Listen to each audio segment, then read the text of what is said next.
Let me show you how to show the intraday trading income or loss in the income tax return. Along with that, we'll also share which ITR form is to be chosen in case you have intraday trading income. Following are the details of the intraday transactions entered into by the taxpayer. The taxpayer has entered into 4 intraday transactions during the financial year 24-25.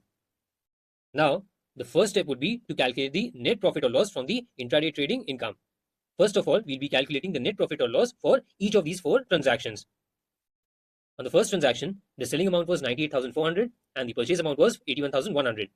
So the net profit would be 17,300. Likewise, we'll be calculating the net profit or loss for each of the transactions. That would be and a loss of 9,235. Now, the sum total of the profit or loss that has been incurred by the taxpayer is 30,070 rupees. So the answer to step 1 would be 30,070 rupees. Now, the next step would be to calculate the turnover from the intraday trading. Now, how do we calculate that? For intraday transactions, the turnover would be calculated for each of the transaction individually.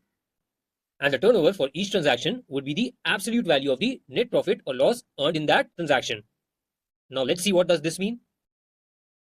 In the first transaction, the profit that was earned was rupees 17,300.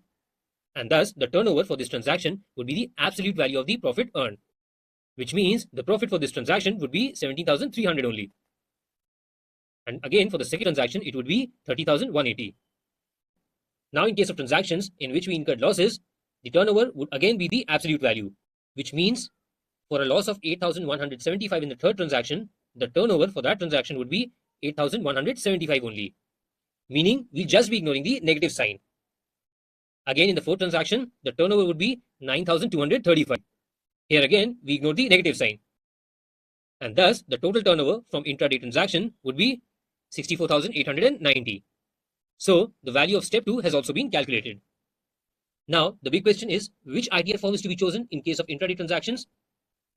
The intraday transactions are nothing but business transactions as per the Income Tax Act.